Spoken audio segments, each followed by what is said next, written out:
Good morning. এখন সকাল 7টা বাজছে। আমার ঘুম থেকে উঠে প্রথম এবং প্রধান কাজ হচ্ছে রান্না করা। কারণ সকালবেলা উঠে রান্নাটা করে নিলে আমার সারাদিন আর চাপ থাকে না। সারাদিন চাপ থাকে না এই কারণেই বলছি, কারণ আমার মেয়ে ছোটো তো, ওর খেতে খুব সমস্যা, খাওয়াতে অনেকটাই টাইম লাগে। ধরুন 10টায় যখন জল খাবার খাওয়াই তখনও 1 ঘন্টা টাইম লাগে, আবার যখন দুপুরে ভাত খাওয়াই তখনও 1 ঘন্টা টাইম লাগে। তাই সকালে রান্নাটা করে নেওয়াই আমার মনে হয় ভালো।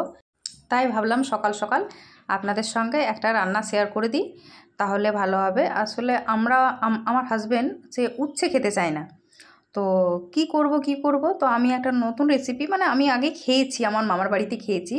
উচ্ছে আর কুমড়ো দুটো মিক্সড করে রান্না করে দিলে বেশ ভালো লাগে খেতে।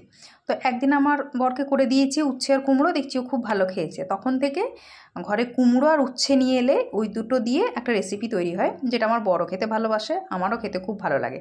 তো চলুন আজকে উচ্ছে কুমড়ো রেসিপিটাই আপনাদের সঙ্গে শেয়ার করি। প্রথমে কড়াইয়ে তেল দিয়ে দিলাম, তেল দিয়ে সরু সরু করে উচ্ছেগুলো কেটে রেখেছিলাম সেগুলো তেলে ভালো করে ভেজে নেব, একদম মচমচে করে সুন্দর করে ভেজে নেব। উচ্ছেতে নুন দিতে গিয়ে দেখছি নুনের কৌটো একদম ফাঁকা। চলো নুনটা ঢেলে নিই।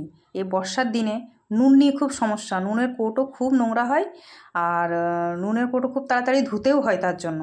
তো নুনের কৌটোটা একটু নোংরা হয়েছিল, তো ভাবছিলাম ধোবো করে আর ধোয়া হলো না। চলুন এর মধ্যে আপাতত নুনটা ঢেলে দিই। আর এই যে নুন এক্সট্রা কৌটো, ধরুন 1 কিলো যে নুন আনা হয়, সেটা এই কৌটোটা তো 1 কিলোর নয়, অল্প অল্প করে ঢালি। এই প্যাকেটটার মধ্যেই গাটা দিয়ে মুড়িয়ে রেখে দিই। তো এই মুড়িয়ে যে রাখি গাটার দিয়ে এই প্যাকেটটাতেই নুনটা, সেই নুনটাও যেন কেমন কেমন হয়ে যায় মুখটা। তার জন্য যত তাড়াতাড়ি নুনটা ঢেলে নেওয়া যায় ততই ভালো। তো কৌটো তো ধোবো করে ধোয়া হচ্ছে না, থাক, দিন চলেই যাচ্ছে, তাই নুনটাই ঢেলে নিই। আর একটা ছোটো কৌটো তো নুন ঢেলে রাখি, সেই ছোটো কৌটোটাতে ঢেলে আপাতত চিচির প্যাকেটটা ফাঁকা করে দিলাম। যাক, একদিকটা তো শান্তি হলো। চলুন এবার ভালো করে উচ্ছেগুলো ভেজে নিই, ততক্ষণ কুমড়োটা সরু সরু করে একটু কেটে নিই। উচ্ছেটা মোটামুটি ভাজা হয়েই এসেছে, কুমড়োটা কাটা হয়ে গেলে কী হবে, এই একই কড়াই আর গ্যাস বন্ধ করতে হবে না, সঙ্গে সঙ্গে আমি শুরু করে দেবো। মোটামুটি উচ্ছে ভাজা হয়ে গেছে, এই উচ্ছেগুলো তুলে নিচ্ছি। এই উচ্ছেগুলো তুলে এই কড়াইয়ে কুমড়োটা দিয়ে দেবো।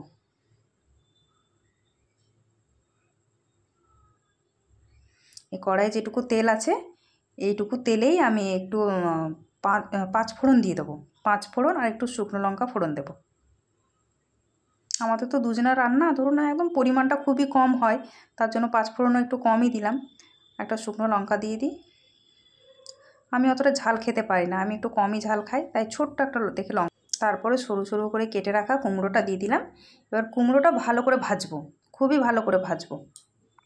কুমড়ো মোটামুটি ভাজা হয়ে গেছে, এর মধ্যে শুধু হলুদ দেব, আর কিচ্ছু দেব না। হলুদ আর একটু নুন, মিষ্টি, এই থাকবে মশলা। হলুদ আর নুন দিয়ে একটু নেড়ে চেড়ে নিয়েছি। একটু মোটামুটি মশলাটা একটু হলুদের গন্ধটা চলে গেলেই জল দিয়ে দেবো। এই কুমড়োটা ভাজা হচ্ছে, হোক একটু মশলার গন্ধটা যাক, ততক্ষণ ওইদিকেও কড়াই চাপিয়ে দিয়েছি, ওইদিকে একটু মাছের ঝালটা রান্না করে নেবো। চলুন মাছের ঝাল আর উচ্ছে কুমড়ো হয়ে গেলে আমার মোটামুটি অনেকটাই রান্না হয়ে যাবে। এদিকে কুমড়োর মধ্যে জল দিয়ে দিলাম, পরিমাণ মতো একটু মিষ্টি দিয়ে দিলাম। জলটা এখন ফুটুক, আর এদিকে মাছের কড়াইয়ে একটু পেঁয়াজ দিয়ে দিলাম, তারপরে তেল দিলাম। আগেই তেলটা দেওয়া দরকার ছিল, কিন্তু হাতে পেঁয়াজটা কাটলাম তাই পেঁয়াজটাই আগে দিয়ে দিলাম, তারপরে তেল দিলাম। তারপরে পেঁয়াজগুলো একটু লাল করে ভেজে নেবো। এই দেখুন ভাজতে ভাজতে মনে পড়লো তেল দেওয়ার পরে একটু আমার কালো জিরে দেওয়া দরকার ছিল। চলুন একটু কালো জিরে দিয়ে দিই। দেখুন কালো জিরে দিয়ে দিলাম। কালো জিরে সর্ষের সঙ্গে খুব ভালো টেস্ট যায়, সর্ষে আর কালো জিরে একটা কম্বিনেশন, খুব ভালো টেস্ট হয়, তার জন্য একটু কালো জিরে দিয়ে দিলাম। চলুন একটু লাল লাল করে ভাজা হয়ে গেলে সর্ষে বেটে রেখেছি, সেই সর্ষে বাটাটা দিয়ে দেব। পেঁয়াজের মধ্যে একটু হলুদ দিয়ে দিলাম, তাহলে তেলে হলুদটা ভেজে নিলে কী হবে, হলুদের গন্ধটা ছাড়বে না। তারপরে এই বাটির মধ্যে সর্ষে বাটা ছিল, একটু জল দিয়ে গুলে সর্ষের জলটা দিলাম। সর্ষের জলটা একটু ফুটে উঠলে মাছগুলো দিয়ে দিলাম। এবার মাছগুলোর সঙ্গে সর্ষে একটু ফুটুক, যে জলটা একটু কমে আসবে মাছটা নামিয়ে দেবো। আর চলুন এদিকে উচ্ছেটা দেখি, উচ্ছেটার কী খবর। ঢাকাটা খুলে দেখি, বাহ, জল কমে এসছে। এরপরে উচ্ছেটা দিয়ে দেবো। কুমড়ো সেদ্ধ হয়ে গেছে, জলও কমে গেছে। এরপর উচ্ছেটা দিয়ে যেটুকু জল আছে সেটুকু জল মেরে দেবো, ফুটিয়ে শেষ করে দেবো, তাহলে উচ্ছে কুমড়ো হয়ে যাবে। চলুন উচ্ছেটা দিয়ে দিলাম, একটু নেড়ে চেড়ে ঢাকা দেবো না, আর এমনিই রাখবো। দেখুন এরকম শুকনো শুকনো হবে, মোটামুটি একদম ঠিক পারফেক্ট জায়গায় চলে এসছে। আর দুটো বেগনি ভাজবো। এই তেল চাপিয়ে দিলাম কড়াইয়ে, বেসন মেখে রেখেছি, কুমড়ো কেটে রেখেছি। কুমড়ি করব, বেগনি নয়, সরি, কুমড়ি করব। এই কড়াইয়ে তেল গরম হয়ে গেছে, ছেড়েও দিয়েছি। এটা মুড়ি দিয়ে খাওয়া হবে, তার জন্য তাড়াতাড়ি করে ভেজে নিচ্ছি। এই লাল লাল একদিক হয়ে গেছে, আর একদিকটা উল্টে দিই। এরকম এরকম করে মোটামুটি 5-6টার মতো ভাজবো, বেশি ভাজবো না। শুধু অভিষেক খাবে, আমি খাবো না। এখন দুপুর 1:30 বাজছে, রাইমাকে খাইয়ে দাইয়ে এই মাত্র উঠলাম। এই রাইমাকে খাওয়ানোর পর রাইমার সাজুগুজু চলছে। একটা অ্যালোভেরার জেল ছিল, সেটা নিয়েছে, নিয়ে আমাকে বলছে বের করে দাও। ওই কৌটোর ঢাকনাটার মধ্যে একটু বের করে দিচ্ছি। সেইটাই এই যে এই ঘোড়াটার গায়ে গোটায় মাখিয়েছে। ও মাখানো একদম ভরে গেছে, তাহলে কাকে আর মাখাবে? নিজের পায়ে মেখেছে, দিয়ে কাকে মাখাবে খুঁজে পাচ্ছে না, আমার মুখে মাখাচ্ছে। চলুন ও মাখিয়ে নিক, তারপর ওকে ঘুম পাড়িয়ে দেবো। রাইমার এই মাত্র ভাত খাওয়া হলো, রাইমাকে খাইয়েছি, কিন্তু আমি এখনও খাইনি। রাইমাকে প্রথমে ঘুম পাড়িয়ে দিই, তারপরে আমি খাবো। তো রাইমা এখন এইটা নিয়ে বসেছে। ও তো খুব করে আমাকে মাখালো, নিজে মাখলো, ঘোড়াকে মাখালো। এখন দেখি ওর ঘুম কতটা পেয়েছে। চলুন ঘুম পাড়ি। এই হচ্ছে আজকে আমার খাবার, ভাত, মাশরুম, এটা হচ্ছে ওই কুমড়ো দিয়ে উচ্ছেটা যেটা করেছিলাম, আর মাছের ঝাল।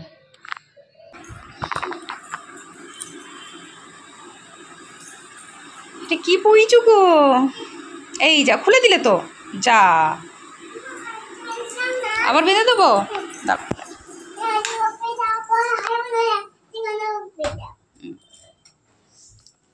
এটা কি পড়িছো তুমি?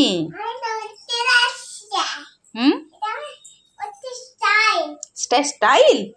বাবা, দেখবে আস্তে আস্তে লাগবে।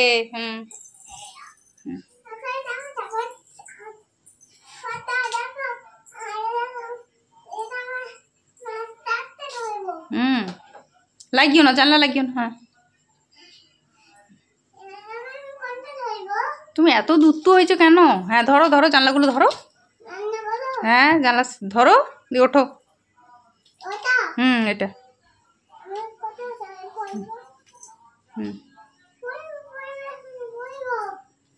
হয়ে যাবে। কোথায় চাপবে তুমি জানো? আমি তো জানি না। খাটের এখানে চাপবে না মা, চেপো না, পড়ে যাবে।